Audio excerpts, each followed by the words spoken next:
Imagine a name whispered in the halls of power, a name that could make conversations stop cold. Sultans and kings sleeping just a little less soundly. Not because of some vast army outside the gates, No, nothing like that. but because of an invisible force. Their weapon wasn't really the sword, was it? It was fear itself. Exactly. Pure psychological terror. And that's what we're diving into today, isn't it? The Hashashins, known to the West famously as the Assassins. One of history's most, well, mysterious and disciplined groups. Absolutely. Them and their, frankly, brilliant and terrifying leader, Hassan-i Sabbah. These aren't just historical footnotes. They're symbols, really, of a certain kind of warfare ideological covert. And you can see their shadow stretching all the way to today, especially in pop culture. Oh, definitely.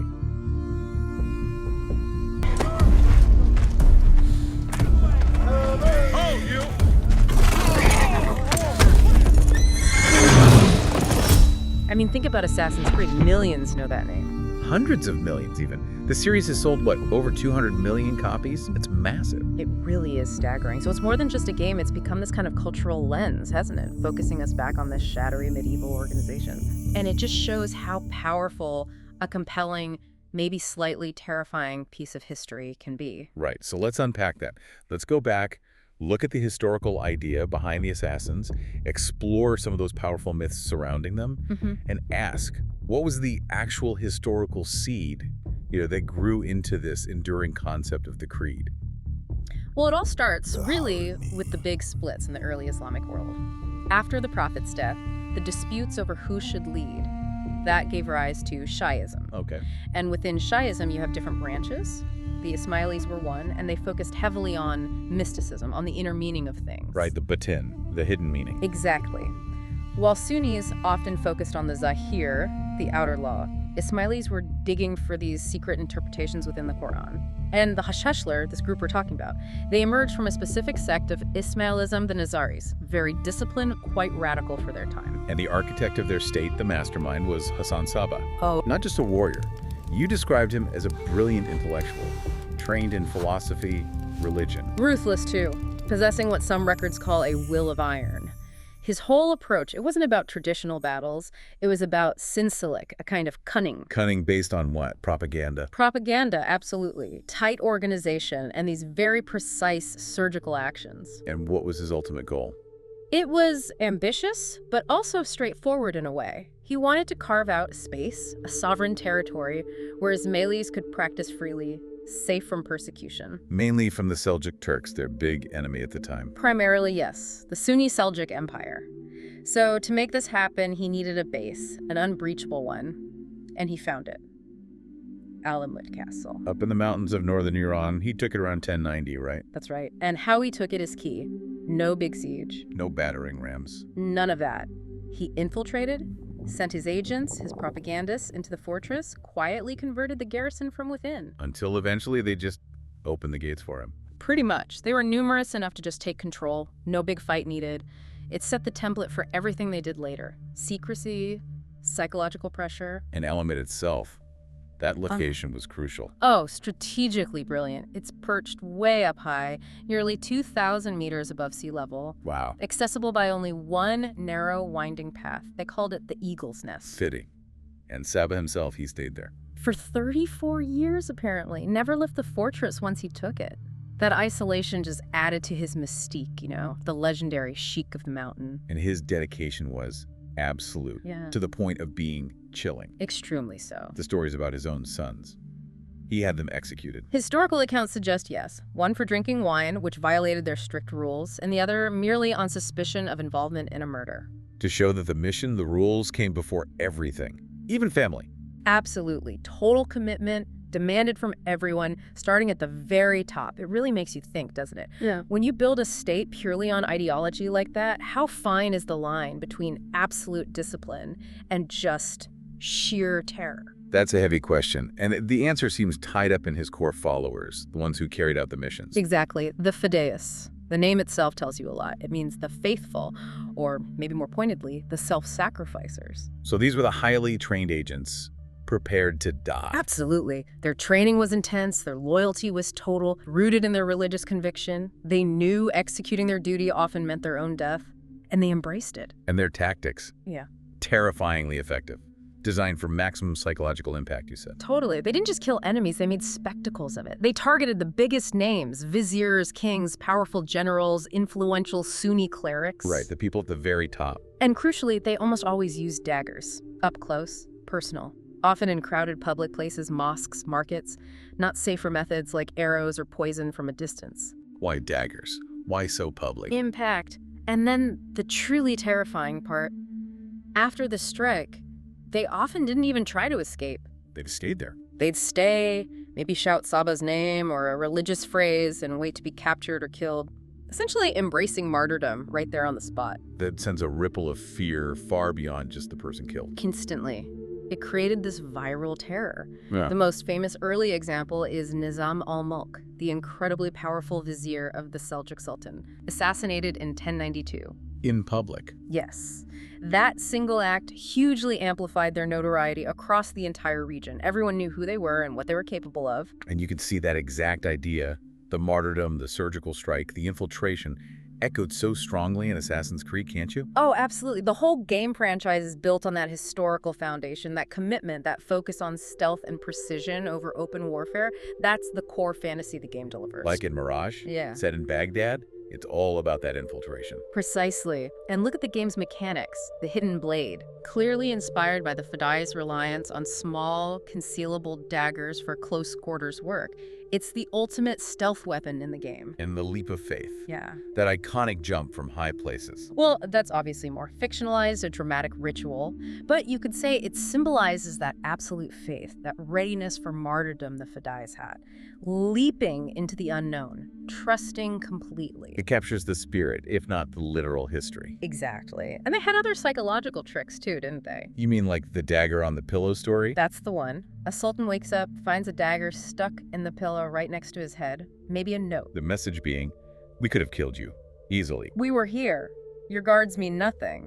The note supposedly read something like, if I hadn't preferred your safety, that dagger would be in your heart, not beside your head. Chilling. It's not just war. It's performance art almost.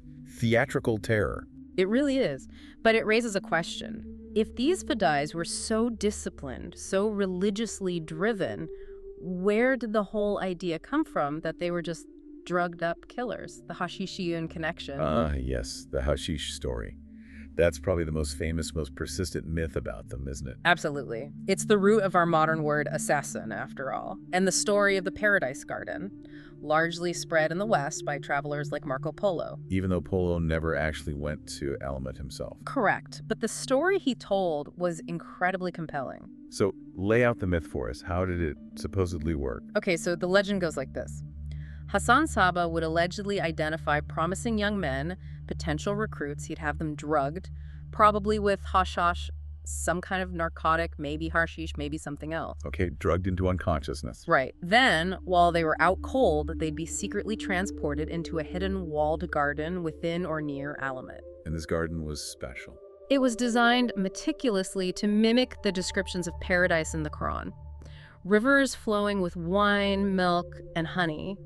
Beautiful pavilions, lush plants, music, and beautiful young women acting the part of the Houris, the celestial companions promised in paradise. Wow. So the recruit wakes up. Wakes up in what he believes is literally heaven. He spends a few days there experiencing every pleasure imaginable, total bliss. Convinced he's tasted the afterlife. Exactly. Then he's drugged again, knocked out, and carried back to the main fortress. Wakes up back in his normal life. And Sabbah steps in. Sabbah then meets with him and essentially says, "You have seen paradise.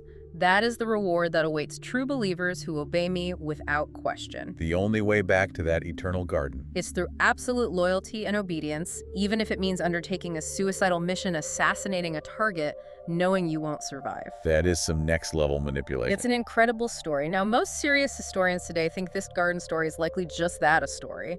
Probably propaganda spread by the assassins' enemies to discredit them. To make them seem like drug-crazed fanatics, rather than disciplined believers. Precisely. To explain away their seemingly superhuman bravery and willingness to die. But true or not, the power of the myth is undeniable.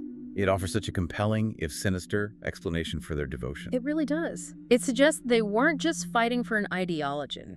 They were fighting for a guaranteed, pre-tasted ticket back to eternal bliss. The psychological force of that idea, especially to outsiders trying to understand them, was immense. And it cemented that image, that word assassin, in the Western mind as this almost supernatural, politically motivated killer. Permanently. Which leads to the big question, doesn't it? How could this relatively small, isolated group, operating from mountain fortresses, hold sway and terrorize huge empires for centuries, using basically just belief, strategy, and this calculated fear? They punched so far above their weight for so long. It couldn't last forever, right? They weren't a conventional state. No, and that was ultimately a vulnerability. While they were incredibly effective at disrupting enemy leadership, destabilizing regimes for centuries, that sharp ideological focus, that pure religious mission Hassan-i Sabbah established, it inevitably began to dilute over time after his death. The discipline started to slip. In some ways, yes. The Fedayeen tradition continued, but historical sources suggest that later generations of Hashashins sometimes got sidetracked. There are accounts of them taking on essentially contract killings, hired assassinations for money. Moving away from the core religious or political mission. Exactly, which arguably weakened the ideological purity that had been their greatest strength. And then came the final blow, the one enemy they couldn't infiltrate or intimidate. The Mongols. Under Hulagu Khan, grandson of Genghis, they swept through Persia in the mid-13th century. Around 1256. That's when they reached Alamut. And Hulagu wasn't interested in warnings or truces. He was determined not just to defeat the assassins, but to completely wipe them out. Eradication. Alamut had resisted sieges before, though. It was the eagle's nest. It had. But the Mongols were a different beast altogether. They brought overwhelming force, sophisticated siege engineering. And something else, right? Gunpowder? Yes, Barut. Early forms of gunpowder or explosives. They used these advanced techniques to literally tear down the fortress walls that had seemed impenetrable for over 150 years. So the eagle's nest finally fell. It did, and the destruction was total. Hulagu ordered Alamut razed to the ground. And not just the fortress. The library, too. That was perhaps the greatest tragedy. Alamut housed this vast, priceless library, generations of Ismaili knowledge, philosophy, religious texts, historical records.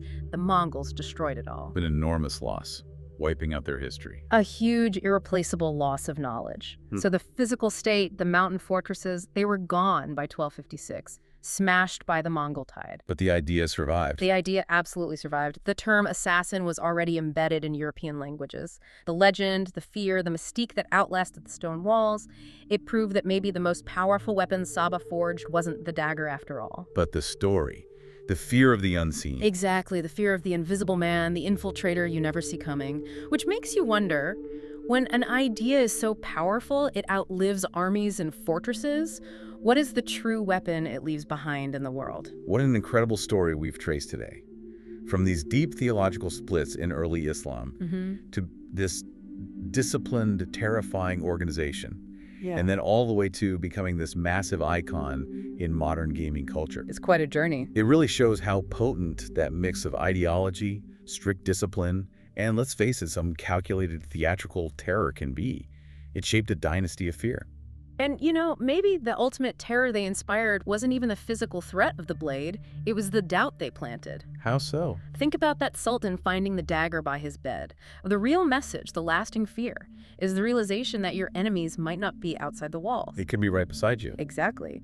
The most dangerous person might be the one you trust completely, standing right there in your inner circle. That's a chilling thought. It certainly is. We've explored the secrets of the Sheik of the Mountain and his followers today. Now maybe it's time for you, listening, to think about it. What other seemingly small groups, maybe without armies or land, have managed to wield immense power throughout history purely through the force of their ideas or beliefs? Go on, keep exploring.